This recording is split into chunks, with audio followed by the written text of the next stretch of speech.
Welcome to this course, and I guess I should say welcome to the cloud. In this course I'm going to answer a critical question, and that is, what is the cloud? What is it? I'm going to define what cloud is, and I'm going to use industry standard definitions to help explore all of the avenues of cloud, all the different kinds of cloud you can get, and really provide context for other courses you might do, or the work you're doing, or what you're looking to explore next. I'm also going to debunk some myths. There's lots of hype when it comes to cloud, so being able to get down to the actual definitions of what cloud is and looking at what the different services are that are available and trying to sort of figure out where it fits into the overall scheme of IT will provide you with a fantastic grounding to be able to go on to the next course that you want to do, or the next area that you want to do in relation to cloud.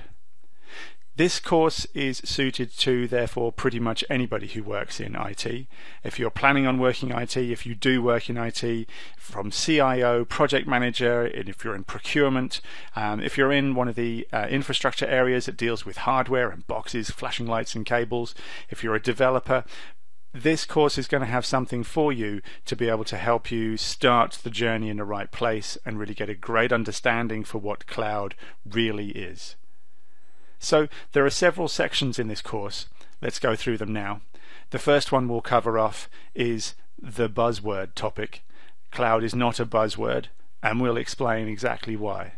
We'll be going to the definition for cloud, we'll discover the actual definition for cloud, and we'll use that as a basis to actually then go through the other sections of this course.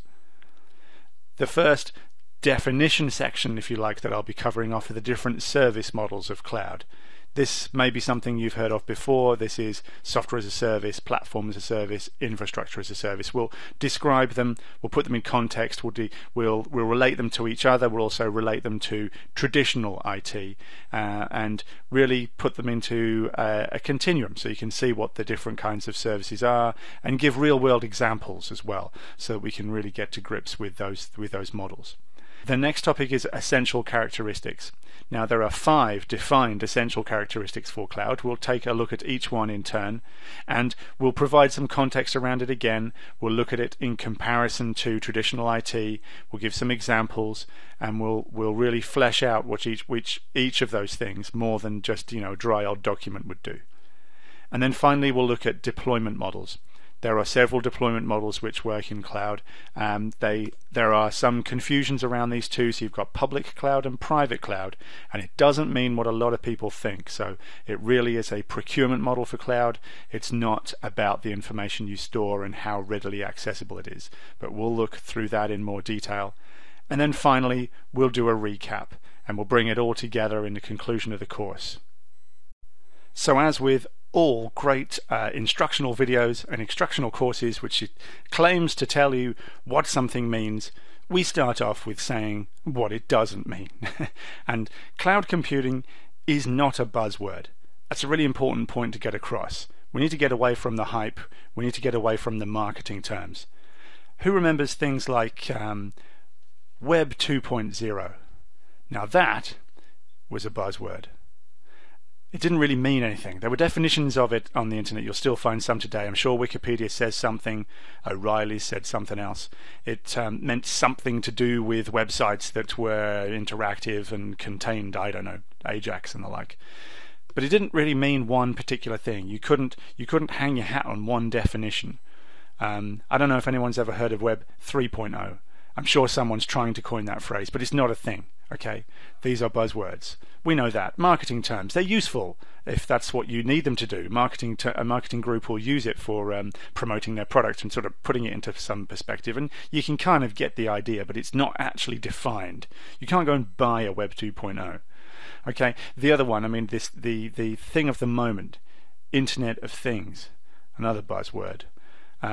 It's an interesting one. It's a lot of hype around it at the moment, but it means a lot of things to different people, and companies are finding the products that they've always done, been doing for the last 10 years, and they go, actually, that's Internet of Things, yeah, come and buy us.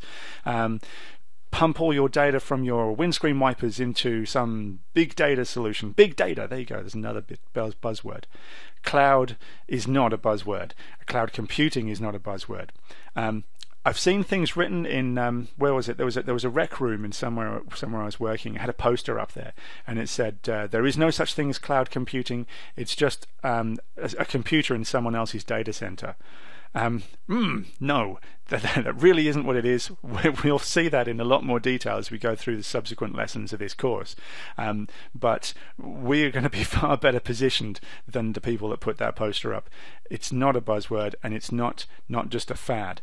Let's look at it here in a bit more detail. What we'll do is we'll look at the foundation basically for this course, and that is the National Institute of Standards and Technology, or NIST, and they have put together a cloud definition.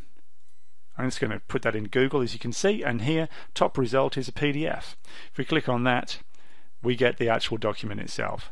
It's a pretty short document. There's not awful lot to it. It's like 4 pages in total, and I think a couple of them are the introduction. There's really only 2 pages which have the nuts and bolts of the actual definition of cloud computing. And here they are. They split them out into essential characteristics, service models, and deployment models, as I spoke about in the introduction.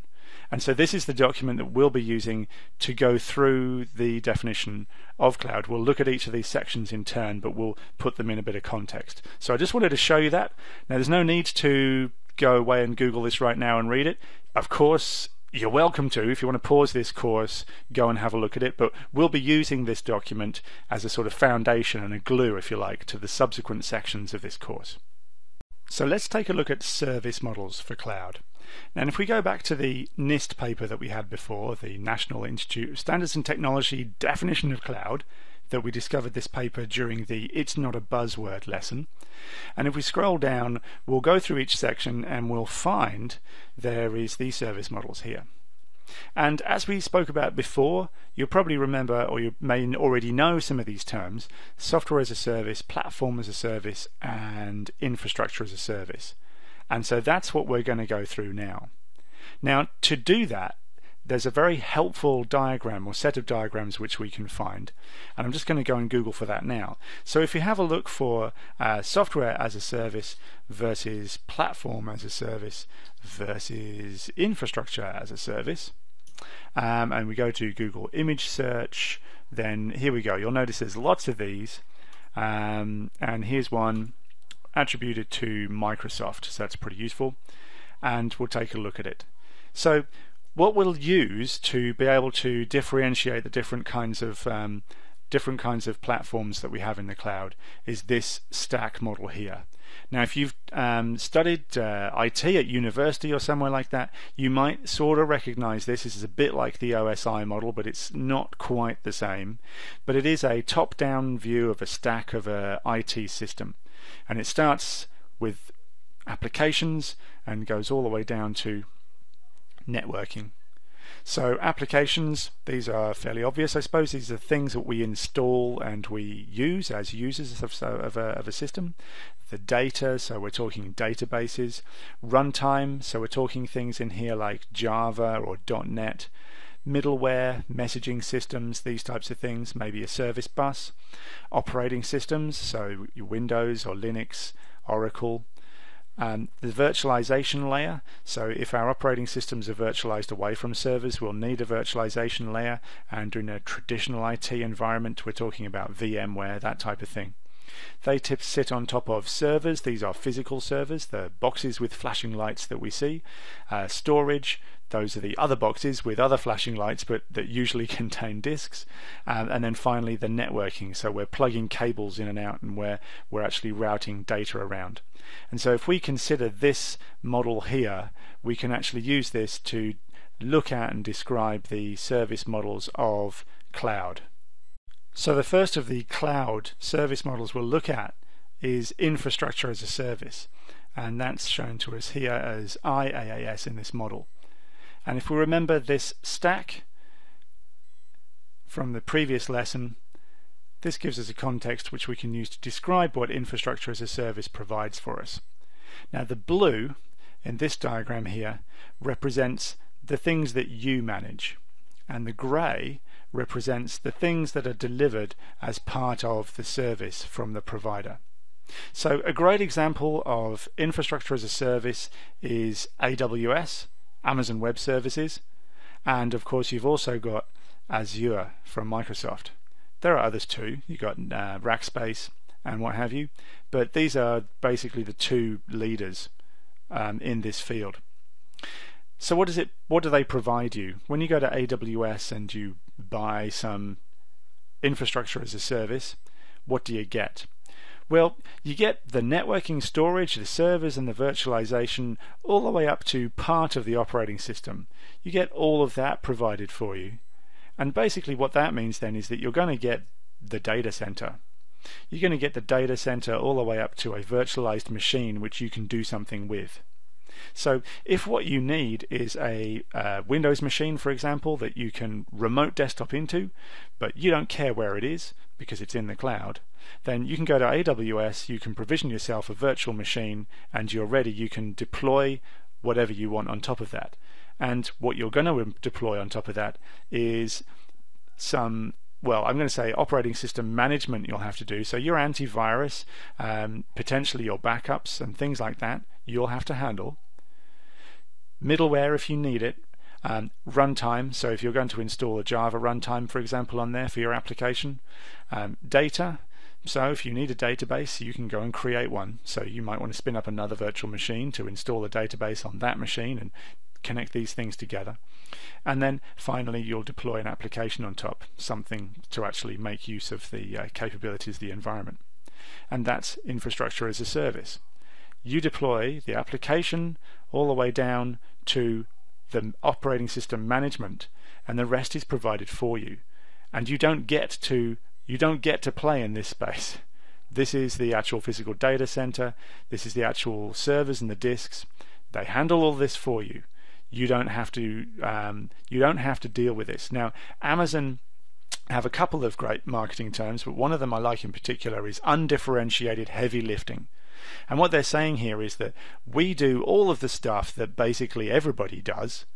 You handle all the stuff on top of that which differentiates you. So we do all the undifferentiated heavy lifting. You go and do the bit which makes you different from your competitors and the bit which differentiates you in the marketplace. And this is where you add value. They're saying, why do you bother racking servers in a server room? Why do you bother plugging a network cable in? That doesn't make you different from any other enterprise. Go and do the bit on top of that which actually adds value and makes money. And that's infrastructure as a service. Now let's talk about platform as a service. And you'll notice what's happening here. The blue section, the part that you manage, is much smaller now than the grey section, which is what the service provider manages.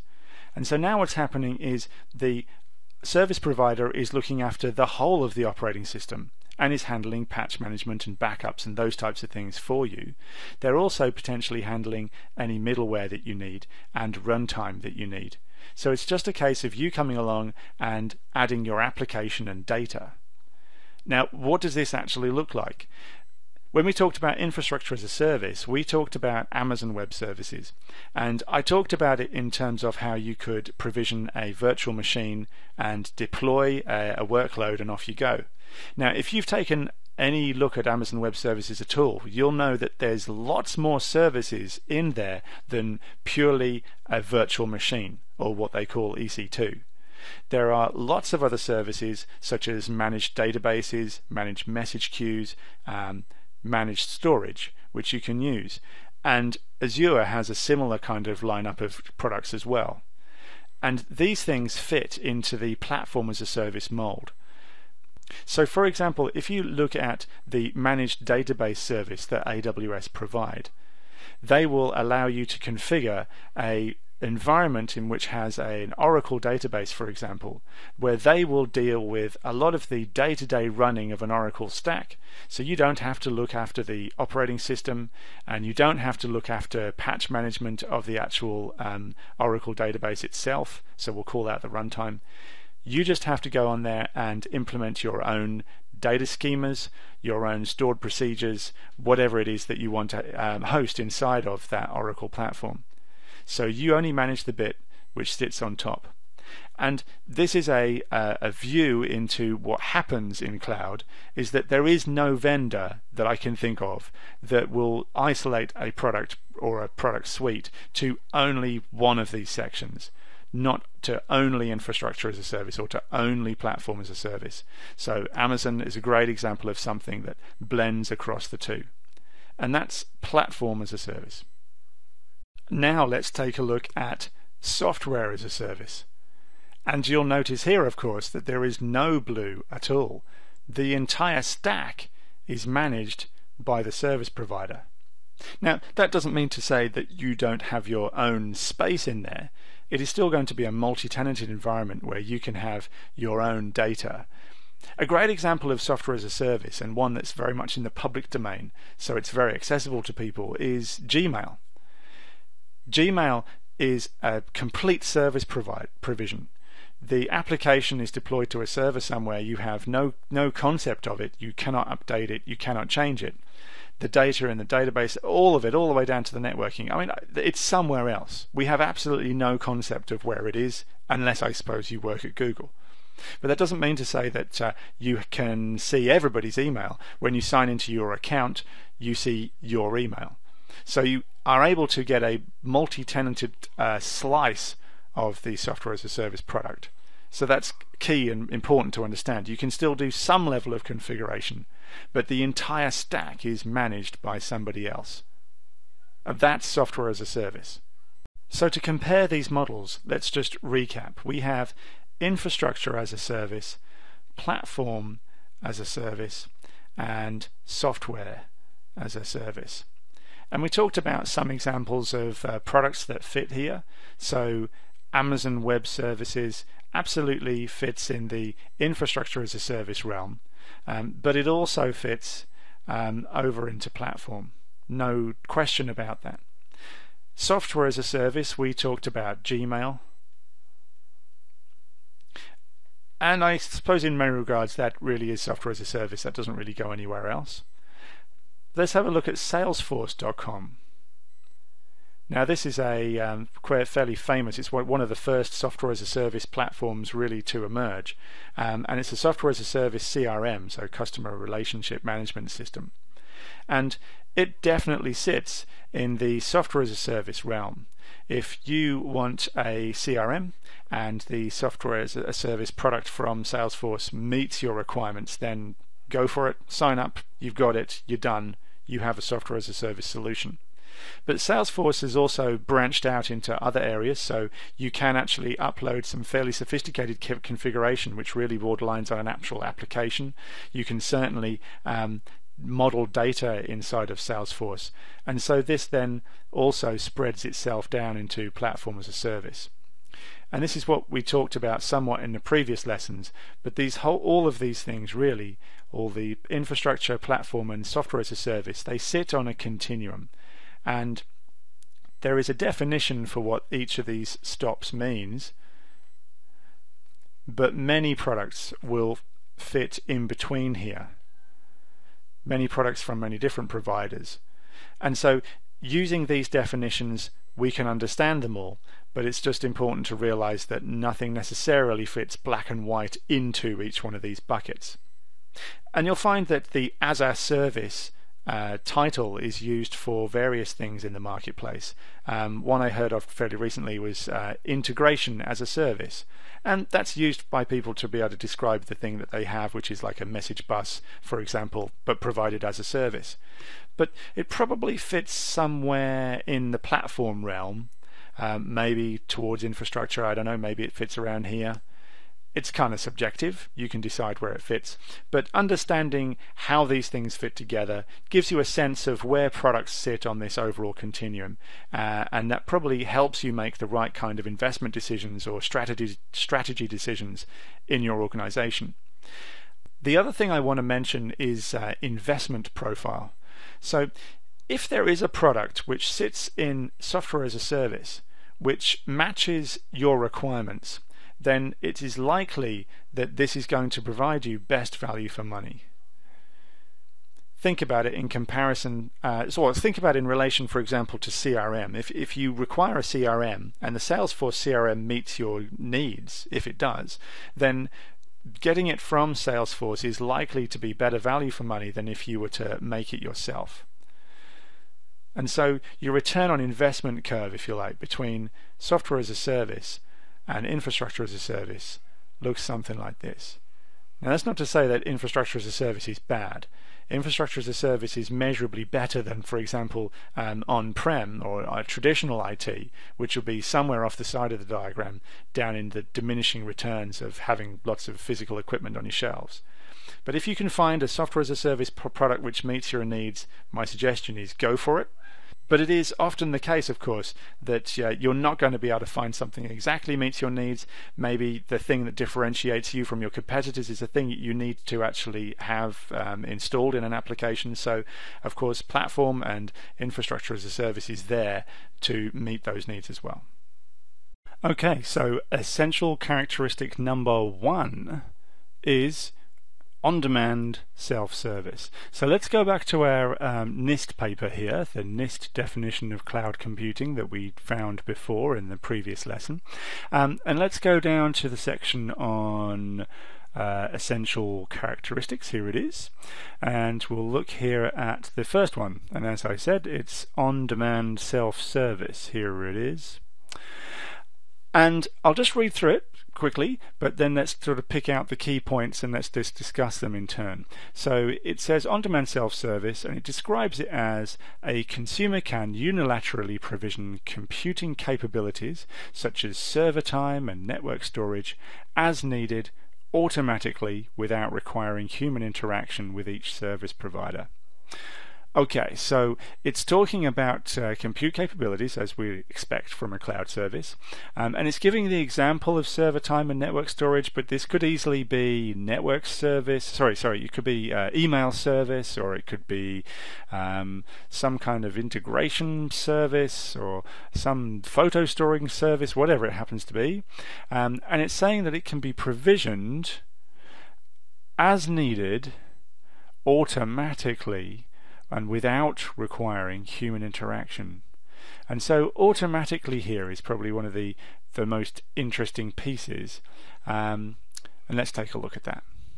So first of all, let's sort of consider what we might expect from a traditional computing environment before cloud computing came along, I suppose. You might expect to have in your state or your city or wherever a building with DC written more or less on the side of it. Of course, this is a data center. So you might have one in your organization, or you might use someone else's, like at a colo or something like this.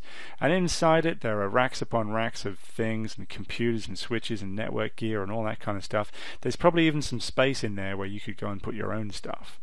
And sat at the front of this organization somewhere is a desk. There it is. And behind the desk sits Bob, or some other person, smiling there. And on Bob's desk is a telephone, something like that. May also receive email, maybe, but you get the point that there is somebody fronting this organization, this data center. So you talk to Bob. There we go, Bob, if you want anything done. So you over in your organization, you want something done, well, you have to have a telephone too, or maybe email or whatever, and by using this kind of communication you talk to Bob. Bob then talks to somebody who's working down here, so this is going to be Sam, and he talks to Sam, and he or she goes and works in the data center to do the thing you needed, but it might also talk to somebody else who goes and buys a piece of equipment that's necessary to do the thing that you wanted to do, to give it to Sam to put into there. You might even send some of your own equipment in and say, hey, please rack this thing for me, and I'll buy that service from you probably a year at a time. This is typical kind of data center stuff, typical kind of co-location stuff, and this is not cloud. There's nothing very on-demand about this. For a start, Bob's at the center of everything, probably an account manager, you need to talk to them, and things are not very automated here. Certainly some of these places have set up, you know, websites, and maybe you can go into the website and click the OK button, but if the essential path is the same, then we're not very automatic. So things tend to run for a very long time. You have contracts that run for a year at a time, maybe because, you know, they have to go, and this person down here is going off and buying a piece of hardware. They can't just, you know, and dedicating it to you in the data center. That's how it works. So you call them up and say, I need a new compute resource. No worries, we'll send someone off to go and buy it. We've bought it now. It'll cost you this much. We'll split it up over the next 2 years, but you've got to be with us for 2 years, otherwise we're going to charge you some sort of exit fee. Traditional kind of stuff. This is the kind of stuff we deal with, but this is not cloud. So in cloud, when we're talking about on-demand self-service, well, I guess it kind of speaks for itself somewhat, but we talked about the automatic provisioning and that kind of stuff. So here's cloud now. In fact, why have I drawn it like that? I suppose we should really be talking in terms of here is cloud now, there is actually a cloud. I mean, architects have been drawing clouds on diagrams for a long time, maybe before we even really started talking about cloud computing. And a cloud represented a whole set of things when inside of that cloud it's very complex stuff and I don't really care what it is and I'm going to interact with it from the outside world. We've always drawn clouds like that, and that really is what cloud is. I don't care what's inside, I just know what I want and I need you to provide it to me. Anyway, so we've got ourselves a cloud there, and what we are going to do is we're going to have the same person on our side of the fence, but they're going to, in the first instance, let's give them a console with an OK button, and when they press that OK button, there is a process that runs here, and that process then works on cloud things for us. That's one way it might work. It might also be that over here we have a command line, and there's an API associated with that, for example, or CLI, whatever you want, a command line interface or an API. And I suppose an API would be, I have my own application that I've done with my own OK button, and this person at our place can do any of these things, and all of these things communicate with a process layer, which then goes and does something in the cloud. Something else that might happen is that the workload I have here might itself go and talk to that process, and it might say, hey, you know what, I'm running out of resources, I need some more stuff, and it might then go back in here and provision more stuff. And we'll certainly look at ways that that works when we're looking at infrastructure as a service, for example. And in this stuff, I mean, if in infrastructure as a service world, this is going to be completely transparent. The fact that this is, this will be configured by us. The fact that it's doing this, going back to this process model and saying, going around and organizing itself. In the software as a service world, this kind of stuff would be completely transparent.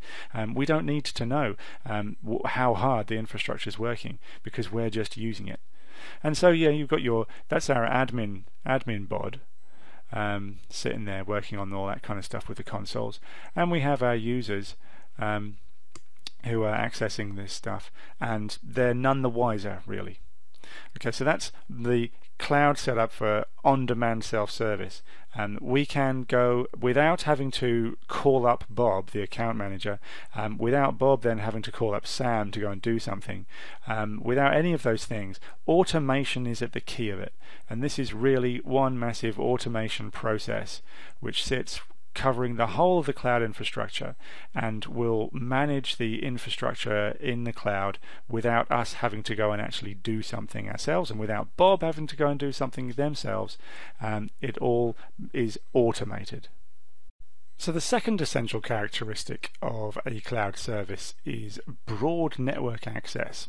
So if we jump back to our NIST paper for a second and just take a look at that, here it is. I kind of like this one because it's really straightforward. And if you have done any other courses, and if you've read any other documentation, or if you choose to do so after this, you'll find that a lot of places really butcher this because they want to make it sound way more complicated than it really is.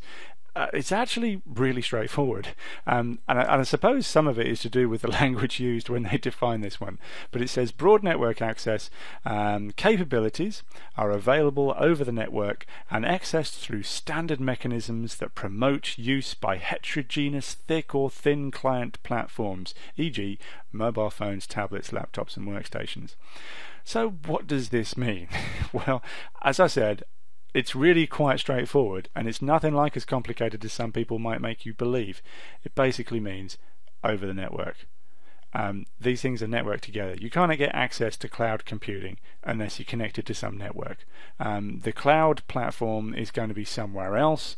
It's not going to be in your own sphere necessarily, unless it's potentially private cloud, but even then it's going to be somewhere else, and you need to connect over the network. That's about as straightforward as it is. They start to talk in here about heterogeneous thick or thin client platforms. In other words, everything: mobile phones, tablets, laptops, and workstations. Sure. So if we even wanted to draw a picture of this, it's fairly straightforward stuff. There is a cloud, there is stuff on it, and we connect to it through a network. You could get a little bit more sophisticated than that, I suppose, and start to talk about the fact that this network is a standards-based network. So it has to be a network that we're able to communicate with, and so of course, we use the internet, we use TCP/IP, we use these types of things. We use very well-known and well-understood web-based services, typically to connect to this stuff. And sure, off of this we can have a whole host of devices, and of course these days, desktops, laptops, mobile phones, they're kind of all the same thing anyway. I mean, most of iPhone, MacBook and iMac, they pretty much all run on the same kind of operating system anyway. So it's really not that complicated. We can talk about how the cloud service provider might use various APIs and various libraries in order to connect to it. That could be included in here as well. But it's really not very complicated. It's that you can connect to cloud over a network. As I say, you'll go through plenty of other documentation that you may choose to read. We'll try and go into this in a lot more detail, but essentially it doesn't mean anything more than that.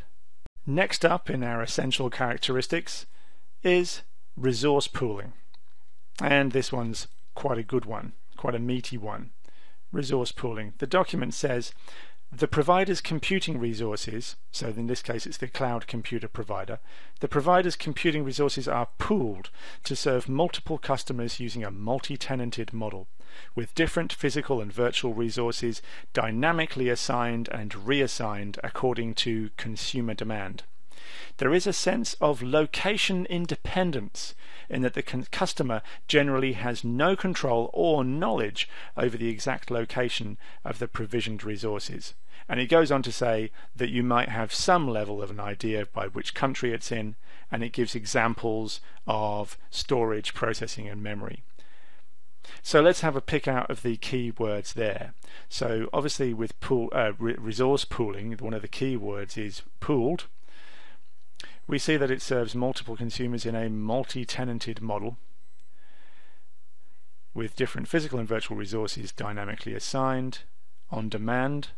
So this is back to on-demand self-service, no surprise there.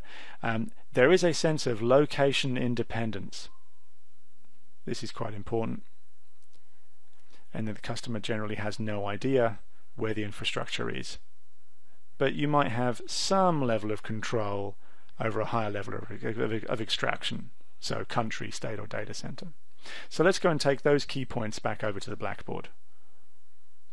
So this point draws together on a few of the topics, I suppose, that we've already looked at. So if you look at the resources that sit in the cloud provider,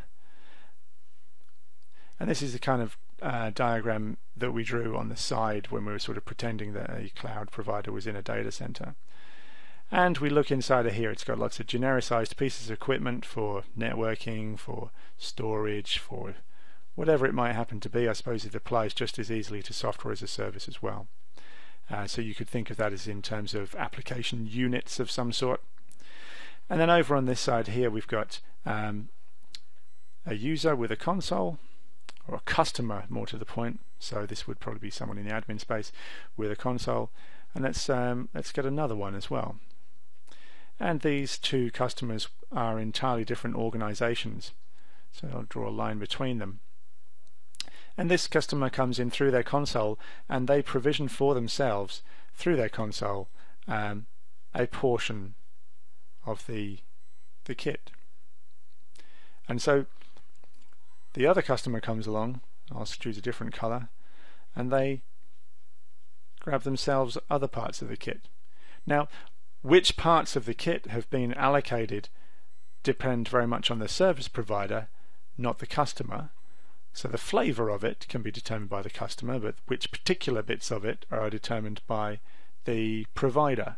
And so they're taking it from their enormous pool of resources. Remember, we're talking here about resource pooling. And it said, remember, the customer's computing resources are pooled, so this is pooled into this massive yellow box we have here, to serve multicolored customers in a multi-tenanted model. And so what we're showing here is that the two different customers have different slices of the same infrastructure, of the same pool. Now, they're not able to see each other's data because one is only able to see blue and the other one's only able to see red. And so that's multi-tenanted. The other part of resource pooling, which was key there, was the location independence. And this is then really where it comes into me. I should really probably have drawn this in a big cloud. These people have no concept of where this is. Now, that being said, we also had that sort of caveat, if you like, that they might know roughly where it is. So a cloud provider and an infrastructure as a service provider is a typical one of this. Amazon Web Services will allow you to select which country or which side of the country potentially you want the services to be hosted from. But other than that, you really don't know where it is. So you might be able to choose it down to a city. So Amazon Web Services in Australia, for example, has a bunch of resource in Sydney. And technically speaking, we don't know where in Sydney that is, but we know it's in Sydney somewhere, so customers who are concerned about their data traveling overseas can know that by using the services in Sydney, they'll stay in Sydney. And the same can be said for Ireland, and the same can be said for Singapore when you're dealing with Azure and these types of things. So you can isolate it down to a country, but where it is in that particular country, or maybe into the city, you don't have a say about where it goes. It goes to anywhere within the provider. And why do you need to know? And remembering, we don't want to go and touch these servers. We're paying someone else to look after it for us. I don't want to be able to walk in and touch the servers. I just want to be able to deploy my application remotely, or I just want to be able to use the software and not have to think about anything lower down in the stack. So that's resource pooling. So to recap, we have a massive pool of resources which are sliced out into a multi-tenanted model for the different customers, and those customers don't have any real sense of where that is. So certainly not which data center, and certainly not which rack, but maybe which country. That's about it. Next up is rapid elasticity. And this is a pretty exciting one when it comes to the cloud. This is something that really traditional IT and on-premise IT can rarely do, and if it can do, it can't do it anything like the major cloud providers can. And what does the paper say about this? It says capabilities can be elastically provisioned and released, in some cases automatically, and I'm going to say in pretty much all cases automatically, to scale rapidly outward and inward commensurate with demand. To the consumer, the capabilities available for provisioning often appear unlimited and can be appropriated in any quantity at any time. That sounds almost magical, so let's demystify it a little bit. Capabilities can be elastically provisioned and released. So provisioned and released I want to talk about. Some cases automatically. I think when we were talking about on-demand self-service, that really mandated automation, in my mind anyway. And this is to scale rapidly inward and outward. So you can scale up and you can scale down. Let's talk about what that means. And to the consumer, the capabilities available for provisioning often appear unlimited. That's pretty crazy, and can be appropriated in any quantity at any time. Now you combine together on-demand self-service with unlimited quantities, and interesting things start to happen. Let's take a look at it from the whiteboard's perspective. So if we take a look at one slice of what we were talking about that was involved in a cloud provider, and here we go, we've got the units of things. So this could be, again, networking and server infrastructure. It could be software units, whatever it is. It could be number of accounts, things like this. And over here we have a user, an admin user with their console. But we're going to add some other things in here as well. We're going to have, we're going to bring back the automated process that was sort of sat in between the console and the user and the cloud provider that we had before, which is managing what goes on in here. And the user is going to provision themselves a number of units that they need to run their application as far as they see it. Now, what the user can then do is sort of turn the knob up, if you like. So let's have their knob that they're going to turn up. In a virtual sense, they can crank that knob around and provision more when they feel like it. Rapid elasticity. I suppose the rapid part of this means that it has to happen automatically. In my mind, it happens not after a phone call to Bob and Sam and all those other people at the data center. It just happens. It could also be, if this was, for example, in an infrastructure as a service world, that these compute units could be reporting back to this automated process itself, and the automated process could be monitoring it and saying, hang on a sec, these are getting overworked, I need to scale up and I need to go and grab some more. And what's happening here is that this admin person, you sat over in this enterprise, is not jumping on the phone and saying to Bob, look, we're going to have a busy week next week, I'm really going to need to get some more capacity.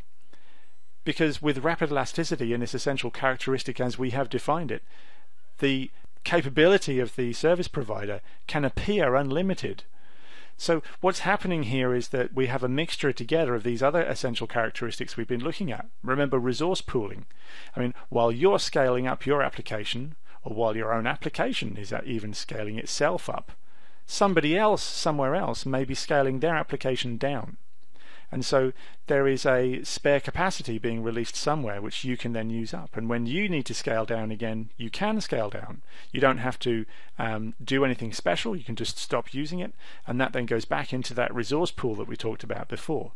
And so cloud computing organizations, cloud computing service providers have to play these numbers games of making sure they've got enough infrastructure there to cater for their projected growth, this type of thing.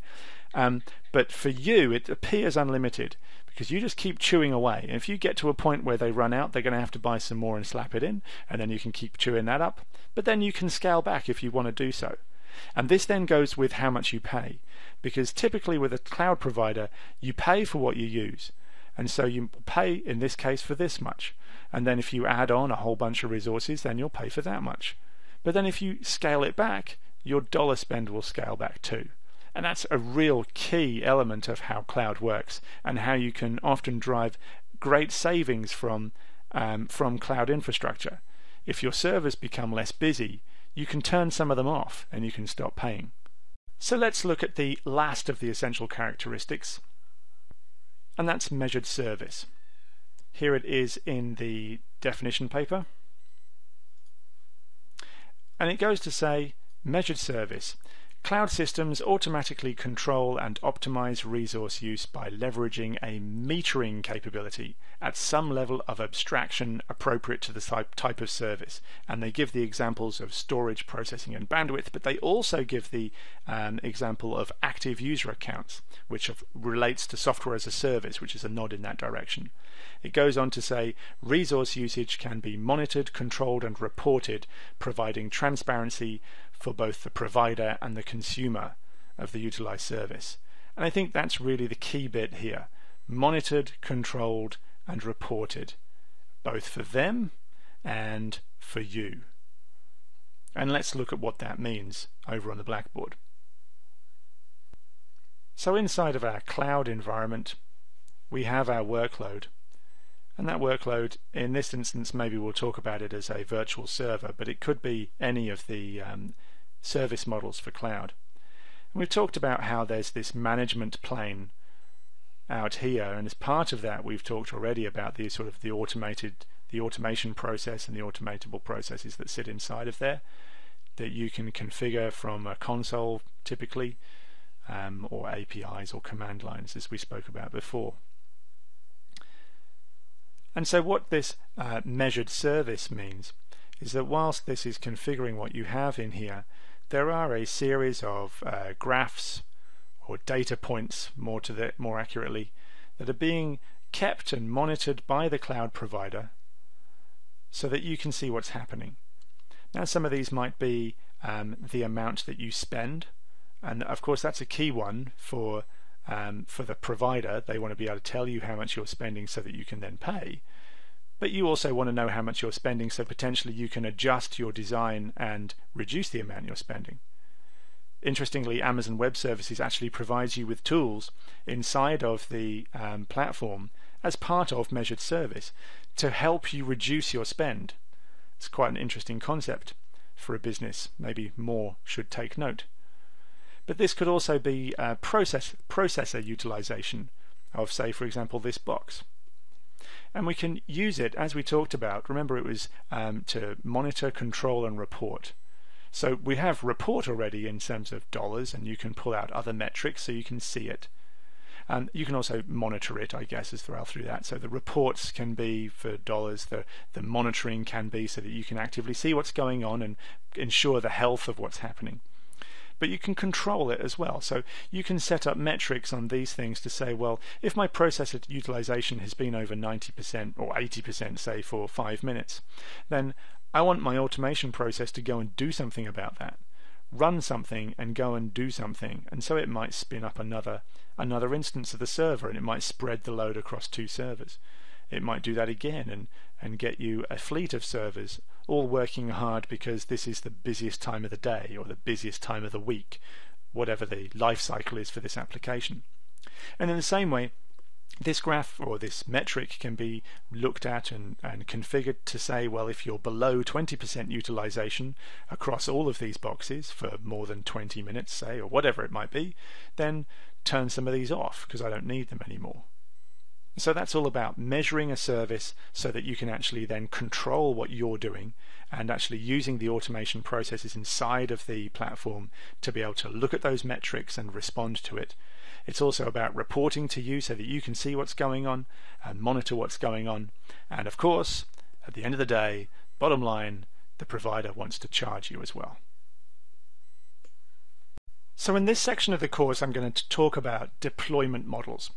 And we'll go back to our NIST paper that we've been using all the way through this course, the National Institute of Standards and Technology, the definition guide that we've been using. And I'll go down to the last section now, which is deployment models. And we can see them there listed. And I'll just touch on them briefly and just sort of talk about them in general. There's private cloud, community cloud, public cloud, and hybrid cloud. And in a nutshell, this is really a procurement strategy for cloud. This is where you get your cloud from. Private cloud being infrastructure which is, it says it here, exclusive use. So a single organization has got its own private cloud. Now, I want you to remember the essential characteristics. You remember the essential characteristics of cloud where we had on-demand self-service, resource pooling, rapid elasticity. If you really want to be able to truly say that you have those, then a private cloud needs to be pretty big. So only fairly large organizations are likely to be able to have a private cloud.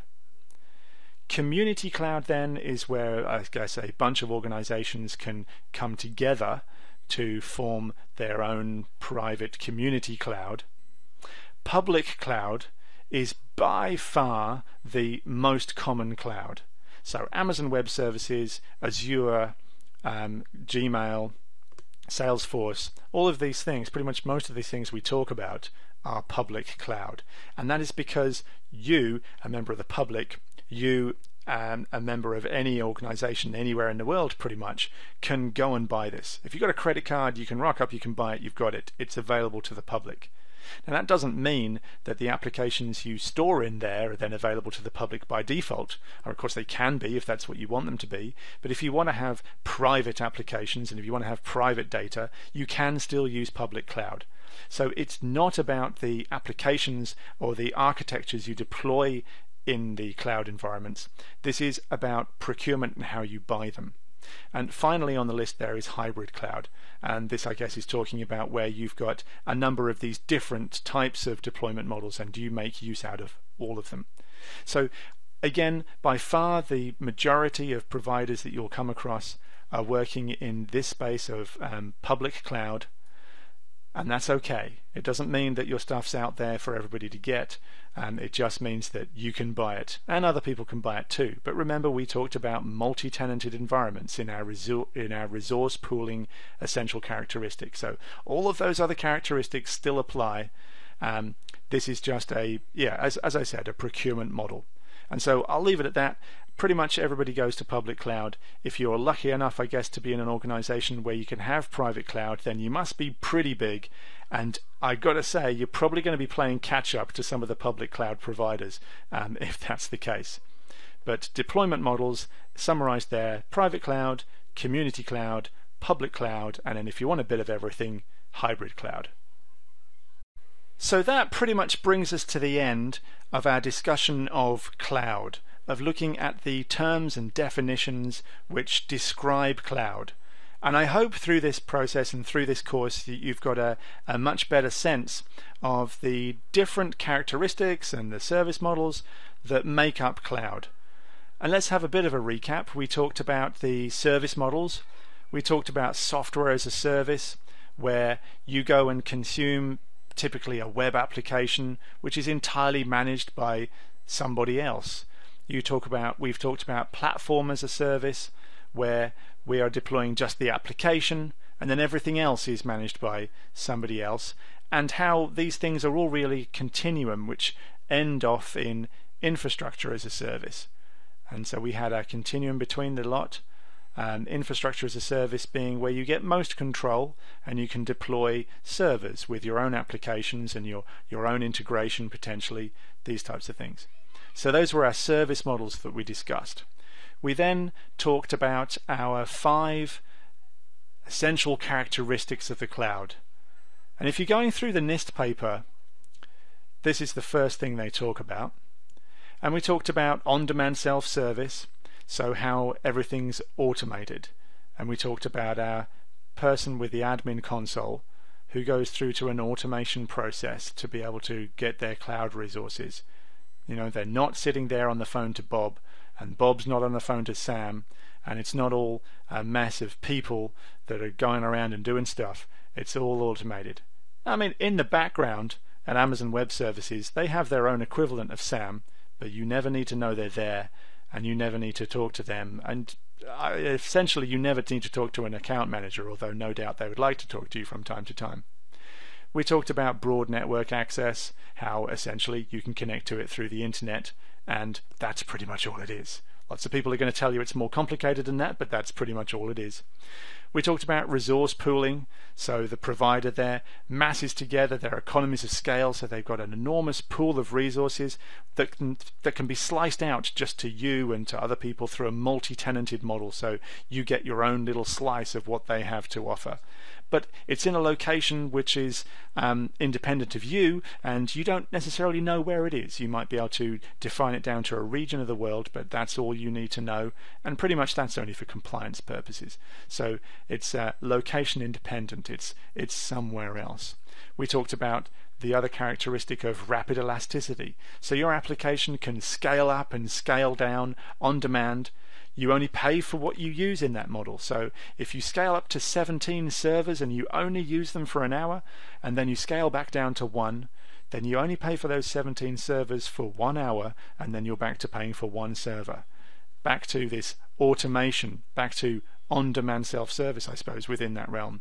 And we talked finally in those essential characteristics about measured service. So you can see what's going on, The provider can see what's going on, they can bill you appropriately, but you can also use those metrics to control and maybe add into the automation process to be able to make use out of rapid elasticity, scale up and scale down based on not your ideas or what time of day it is, but how busy your application is. And finally, we talked about the deployment models. And we talked about primarily, I'm going to say, the difference between private cloud and public cloud. And here we go, we got our silk ropes, what are they, the velvet ropes, sorry, which is cordoning off our wonderful private cloud. You can't get to it unless you've got a special invitation. And here we go with our public cloud, and that's everyone can get in here. There's our signpost. That's what that's supposed to be. I'm getting towards the end of the course. I'm having fun here. And so you have the difference between our private and our public. And the difference is how you buy it. At the end of the day, the same kind of thing should be behind there, but in private you only get to it if it's part of your organization. It's a procurement construct only. So that's it. That's the end of the course. I hope you've had I hope you've had fun. I hope you've taken away something from this course, and I hope it's been useful. I really would appreciate your feedback. Tell me what you liked, tell me what you didn't like. I'm going to iterate through the style in which I put these presentations and videos and tutorials together. So please do tell other people, especially if they've got an interest in cloud, especially if you've had one of those conversations with them already where they're saying there's no such thing as cloud, it's just a computer in someone else's data center. Well, now you know different, and now you have a way to respond to them. Tell them to come and see this course and we'll put them right. So please leave some feedback, please leave me a review, and I look forward to seeing you in the next course.